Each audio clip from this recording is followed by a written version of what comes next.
Hello guys, आज मी तुमच्यासोबत एक गोष्ट डिस्कस करणार आहे. आता ती एक म्हणणे का, हॅपी वाईफ हॅपी लाईफ. नाही, पण तसं नाहीये. हॅपी नवरा पोरींनो आपलं तोंड तुम्ही आवरा, इन्क्लुडिंग मी. माझ्याही तोंडावर लगाम नाहीये. माझा नवरा मला कायम सांगत असतो की पूजा तू हे करू नको, पूजा तू ते करू नको, हे नंतर याचे परिणाम वाईट होईल, याचे परिणाम वाईट होईल. नाही, पण मला ऐकायचं नाही. मला माझ्या नवऱ्याला चुकीचं ठरवायचं असतं प्रत्येक वेळेस. नाही, पण ते त्याच्यानंतर सगळं झाल्यानंतर मी चुकी झाली. मग माझा नवरा म्हणतो, बघ मी तुला बोललो होतं ना तू हे करू नको, आणि झालं माती खाल्ली तू. असे माझे परिणाम आहेत. म्हणून त्याच्यामुळे मी आता ठरवलेले, मी आजपासून ठरवलेलं की मी माझ्या नवऱ्याचं सगळं काही ऐकणार, सगळं म्हणजे सगळं ऐकणार. बाई, माणसांना अशी कोणती पावलं की त्यांना सगळं पुढचं कळतच असतं, बायकांना कळत नाही. सगळेजण म्हणतात की बायकांचं ऐकत चला, बायकांचं ऐकत चला, बायकांचं. पण बायका, मी सांगते, बायका समाज, मुलींनो समाज, गर्ल समाज, बायका, अजून कोणता जो काही सगळा समाज असेल, तुम्ही प्लीज तुमच्या मर्दाचं ऐका, प्लीज ऐका. कारण की आपले डिसिजन चुकतात आणि त्यात माझे सगळे डिसिजन चुकत आलेले आहेत. आतापर्यंतचे सगळ्या ठिकाणी मी माती खाल्लेली आहे. हो, म्हणून मी सांगते की तुम्ही तुमच्या नवऱ्याचं ऐका. मी माझ्या नवऱ्याचं इथून पुढे सगळं ऐकणार आहे, सगळं म्हणजे सगळं ऐकणार आहे. जर माझा नवरा बोलला की उत्तरेकडनं सूर्य उगवतो, हो मी ऐकून घेणार आहे. उत्तरेकडून सूर्य उगवतो, हो. कारण की माझा नवरा जे करतो ते अगदी बरोबर असतं. म्हणून मी पण आता माझा नवरा जे सांगणार आहे मी तेच ऐकणार आहे.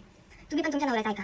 गाईज, मी हरून गेलेली आहे या सगळ्याकडे. माझा नवरा आहे बरोबरच आहे, तो बरोबरच राहणार. जरी तो म्हटला की सूर्य उत्तरेकडनं उगवतो, फळ ते काय म्हणतात आकाशातून पडतं, हा पडतं, आकाशातून पडतं. माझा नवरा बरोबर आहे इथून पुढे, जे आहे ते माझ्या नवऱ्याचं ऐकणार. माझा तो सोनपरा आहे, सोनपरा. माझा सोनपरा सगळं बरोबर सांगतो, चुकीचं काही सांगत नाही. पण माझी जीव आहे ना, ही जीभ सगळं बोलून मोकळा करते ना. कधी असं होईल की मी काही थाट बोलून मोकळं होईल, पण त्याचे दुष्परिणाम मलाच भोगावे लागतात. आणि माझा सोनपरा मला नंतर म्हणतो, नाही मी तुला सांगितलं होतं पण तुला ते करायचं होतं, त्याला मी काय करणार, कर तुझी इच्छा, असं बोलून माझा नवरा मोकळा होतो. पण काय करणार, त्याला मी काय बोलू शकत नाही कारण की तो बरोबर आहे. म्हणून त्याचं इथून पुढे बायकांना मी तुम्हाला पण तेच सांगते की तुम्ही तुमच्या नवऱ्यांचं ऐकत चला. त्यांना मागे पुढे आजूबाजूला सगळीकडे डोळे लावलेले आहे. त्यांना मागचं पुढचं ते फ्युचरचं, त्या मंगळ ग्रहाच्या पार्टचं त्यांना सगळं माहिती राहतं. म्हणून तुम्ही तुमच्या नवऱ्याचं ऐकतच चला. मी पण तेच करणार आहे. मी तर माती खाते, पण आता मी माझ्या जीवाचा कंट्रोल करायला चालू केला आहे. पण काय सांगते तो परत चुकतो, पण तरी पण मी माझ्या नवऱ्याला सांगणार की माझ्या तोंडाला तू आवर.